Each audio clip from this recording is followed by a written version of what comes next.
जैसा कि हम सब जानते हैं कि हम अभी लॉकडाउन से गुजर रहे हैं। दोस्तों, इस लॉकडाउन में जो लोग जो काम अपने पूरी जिंदगी में नहीं किए थे वो काम उन लोगों को करना पड़ रहा है। और मैंने परसों ही एक अंकल जी को देखा। वो पहले बहुत शेर बनते थे अपने आप को, लेकिन मैंने देखा कि वो फर्श पे पोछा मार रहे हैं। ठीक है, तो मेरे माइंड में एक बात आया क्या कि चलो क्यों ना घर के सारे कामों को, यानी कि जितने भी हम घर के काम करते हैं, जैसे कि झाड़ू पोछा चौका बर्तन, इन सारे ऐसे वर्ड्स को कलेक्ट करके एक वीडियो बनाया जाए और उसमें इन सबको स्टैंडर्ड लेवल एक नेक्स्ट लेवल के इंग्लिश के थ्रू समझा जाए। इससे होगा क्या कि आपको जितने भी घर पे काम होते हैं उन सारे वो काम का इंग्लिश वर्ड पता चल जाएगा और आपको अपने डेली लाइफ में उसके यूज कर सकते हैं। ये बहुत ही यूजफुल होगा और ये यूनिक होगा। मुझे लगता है कि शायद आपको नहीं पता होगा, जो पता है वो ठीक है, लेकिन जो नहीं पता होगा आप अपने लाइफ में इम्प्लीमेंट कीजिएगा। और चलिए चलते हैं बोर्ड पे और स्टार्ट करते हैं वीडियो को। तो आइए, मैंने पहला अपना वर्ड लिखा है, वह मैंने पहला वर्ड घर के काम को ही ले लिया है। ठीक है, तो घर के काम। दोस्तों, घर के काम को यूजुअली सारे लोग बोलते हैं कि होमवर्क होता है, होम टास्क होता है। ये तो बच्चों वाला हो गया। ठीक है, कुछ स्टैंडर्ड लेवल, इससे कुछ हटके पढ़ते हैं लोग, क्योंकि ये सब तो आपको पता है। मुझे आपको वो बताना है जो आपको पता नहीं है। तो आइए, इसको बोलते हैं घर के कामों को हाउस चोर्स बोल सकते हैं लोग, हाउस चोर्स। चलिए एक सेंटेंस बनाकर देख समझते हैं इसको कैसे यूज करेंगे अपने डेली लाइफ में। तो वही लोग अपने घर के काम कर रहे हैं। ठीक है, तो बनाएंगे लोग, दे आर डूइंग, वे लोग कर रहे हैं, दे आर डूइंग। और अपने है ना, तो वे लोग के लिए, अपने के लिए हम लोग देयर लिखेंगे लोग। मैं एक सेपरेट वीडियो बताऊंगा और उसमें बताऊंगा कि मैं के लिए अपना हो, यू के लिए अपना हो, दे के लिए अपना हो, तो कौन कौन से वर्ड का यूज किया जाता है। ठीक है, तो मैं उस वीडियो में बताऊंगा। फिलहाल हम लोग they are doing their house chores, ऐसे हम लोग अपने डेली लाइफ में इन सारे वर्ड्स का यूज कर सकते हैं। जैसे क्या कि वे लोग अपने घर के काम कर रहे हैं, वह अपने घर के काम कर रही है, मेरी माँ मेरे घर के काम कर रही हैं, या फिर उसके घर के नौकर उसके घर के काम कर रहे हैं। तो ऐसे सेंटेंसेस बना सकते हैं आप हाउस चोर्स से। चलिए चलते हैं अपने नेक्स्ट सेंटेंस पे। तो दोस्तों, अपने नेक्स्ट सेंटेंस में मैंने लिखा है यहाँ पे बर्तन धोना। और ये बहुत सारे लोगों को फेवरेट होता है, लेकिन मैं बहुत ज्यादा नफरत करता हूँ इससे, क्योंकि बर्तन धोना मुझे बिल्कुल पसंद नहीं है। लेकिन क्या करें, अकेले रहते हैं तो करना पड़ता है। चलिए, बर्तन धोना यानी कि वॉश द डिशेज। अब बर्तन का बहुत सारे मीनिंग्स होते हैं, पॉट्स होते हैं, ठीक है, और भी बहुत सारे वर्ड्स मीनिंग होते हैं। लेकिन यहाँ पे हम लोग जब भी इसको सेंटेंस में यूज करेंगे लोग, यानी वर्ब के साथ यूज करेंगे लोग, तो हम लोग डिशेज ही लिखेंगे लोग। ठीक है, तो आइए बनाते हैं एक सेंटेंस और देखते हैं कैसे बनेगा ये। ओके, तो चलिए एग्जाम्पल मैंने लिख लिया बोर्ड पे। रानी को मैंने बर्तन धोने का काम में लगा दिया। ठीक है, तो चलिए देखते हैं, रानी बर्तन धो रही है। तो बनाएंगे लोग रानी, अब यहाँ पे रहा रही है ना, और है हूं हो तो इजार में लगाएंगे लोग। तो रानी इज वॉशिंग, आएंगे रहेगा क्योंकि रहा रही है यहाँ पे, वॉशिंग द डिशेज, तो यहाँ पे डिशेज लगा देंगे। ठीक है, ऐसे ही बहुत सारे सेंटेंसेस आप यूज कर सकते हैं। जैसे क्या कि मेरा मन नहीं कर रहा, मैं बर्तन नहीं धोऊंगा। ठीक है, तो I not wash the dishes. Okay, वैसे ही मैं बोलूंगा कि मैं बर्तन बाद में धोऊंगा। ठीक है, तो मैंने बताया था ना बाद में वाला। ठीक है, तो आप उसके थ्रू बना सकते हैं लोग। जैसे क्या कि मेरे घर के बर्तन मेरी बहन धोती है, तो my sisters washes dishes of my house. ठीक है, जैसे कि मेरे घर के बर्तन मेरी बहन धोती है, तो my sisters washes the dishes of my house. तो ऐसा हम लोग बना सकते हैं लोग। चलिए बढ़ते हैं अपने नेक्स्ट सेंटेंस पे। तो मैंने अपने नेक्स्ट जो वर्ड है मैंने बोर्ड पे लिख लिया है ऑलरेडी, झाड़ू लगाना। दोस्तों, झाड़ू लगाना मुझे तो बिल्कुल पसंद नहीं है, लेकिन कोई लगा रहा होता है ना तो मुझे देखने में बहुत मजा आता है। ठीक है, आइए चलते हैं। झाड़ू लगाने को इंग्लिश में बोलते हैं स्वीपिंग द फ्लोर। फ्लोर किस लिए लगाते यूज करते हैं, क्योंकि जो भी झाड़ू लगाता है हम लोग फ्लोर पे लगाते हैं, यानी कि नीचे वाले सतह पे लगाते हैं, तो इसलिए हम लोग फ्लोर यूज करते हैं। स्वीपिंग मींस बहारना होता है, ऐसे ऐसे ऐसे। ठीक है, आगे बढ़ते हैं। झाड़ू लगाना, इसको चलिए अपने सेंटेंस में यूज करते हैं। और कैसे बनाएंगे सेंटेंस, आइए लिखते हैं। दोस्तों, वह झाड़ू लगा रही है, यानी जैसे कि ये जो काम होता है ना, ये बहुत लोग झूठ बोलते हैं उस समय। जैसे कि मान लो आप किसी को कॉल करो, ठीक है, तो घर के छोटा बच्चा उठाएगा तो दीदी कहाँ है या फिर मम्मी कहाँ है, तो झाड़ू लगा रही है, ठीक है, मम्मी या दीदी आएंगी, हाँ क्या कर रही थी, तो टीवी देख रहे थे, मतलब क्या कि डायरेक्ट पलट दी, ठीक है। तो बोलने में थोड़ा सा शर्म आता है, चलिए वो झाड़ू लगा रही है, ओके। तो बनाएंगे लोग, वह लड़की है तो सी इज स्वीपिंग द फ्लोर।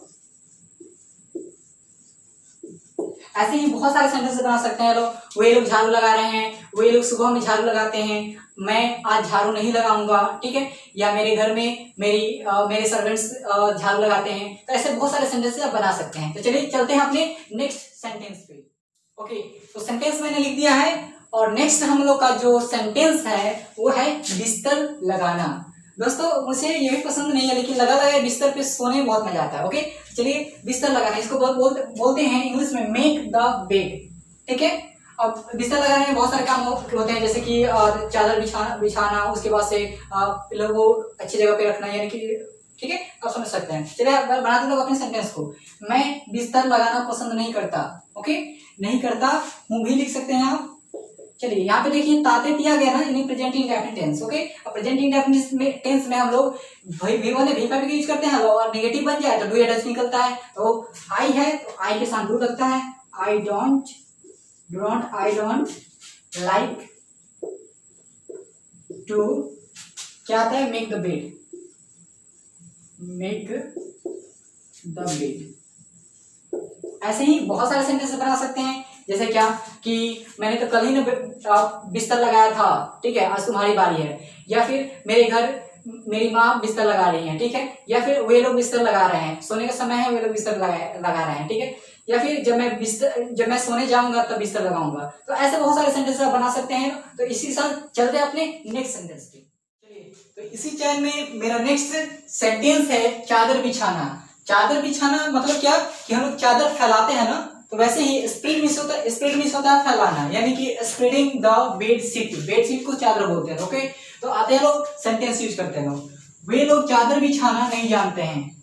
चादर बिछाना नहीं जानते हैं, चादर बिछाना तो सब कोई जानता है, ससुर चादर बिछाना नहीं जानते हैं, अरे चादर बिछाना तो सबको आता है, ससुर बहाना बना रहे हैं, नहीं बिछाना है इनको, ओके। तो चलिए, वे लोग चादर बिछाना नहीं जानते हैं, तातेती फिर से आ गया प्रेजेंट इंडेफिनिट टेंस यानी सिंपल प्रेजेंट टेंस, और वैसे ही बनेगा जैसे कि मैंने पहले बताया हुआ था, और मैंने प्रेजेंट इंडेफिनिट टेंस का वीडियो बना दिया है, आप जाकर के प्लेलिस्ट में आप प्रेजेंट इंडेफिनिट टेंस का वीडियोस देख सकते हैं, उसके थ्रू ये बना सकते हैं। चलिए, वे लोग चादर बिछाना नहीं जानते हैं, okay, they don't know, they don't know, वे लोग नहीं जानते हैं, लिख दिया। अब जब भी जानते यानी नहीं जानते हैं या जानते हैं, तो उसको कैसे बनाते हैं लोग, तो हाउ टू से बनाते हैं लोग, they don't know how to spread. अब देखिए यहाँ पे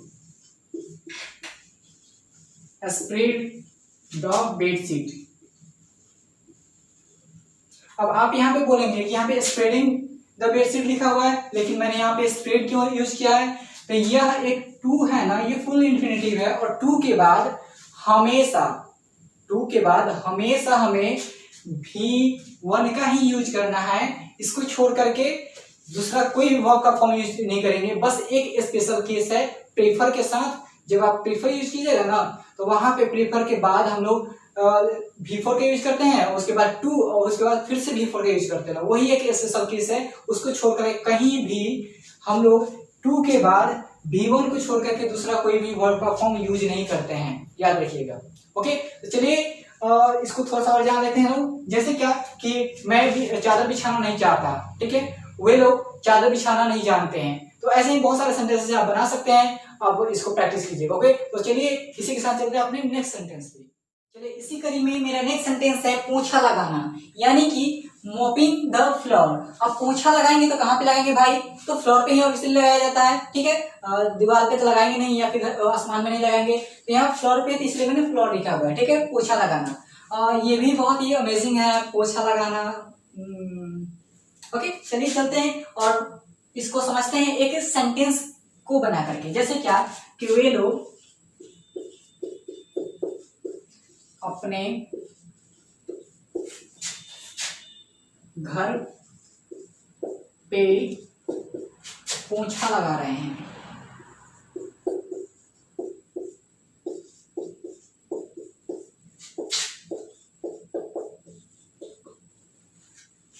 जैसे कि मैंने अपने नेक्स्ट सेंटेंस का एग्जांपल मैंने लिख लिया है, चलिए बनाते हैं अब इसको। वे लोग अपने घर पे पोंछा लगा रहे हैं। ओके, तो दे आर, वे लोग को दे आर, और आईएनजी है ना रहा रही, तो आईएनजी लगा देंगे तो दे आर। और यहाँ पे देखिए मॉपिंग, तो मॉपिंग द फ्लोर, मतलब पोछा लगाना। और कहाँ पे, तो घर पे ना, एट देयर होम, या फिर हाउस लिख सकते हैं। तो ऐसे बना सकते हैं। जैसे क्या कि मेरे घर पे पोछा मेरे नौकर्स लगाते हैं, ठीक है। या फिर बहुत सारे सेंटेंसेस आप बना सकते हैं, ठीक है, अपने चॉइस से। तो इसी के साथ चलते हैं अपने नेक्स्ट सेंटेंस पे।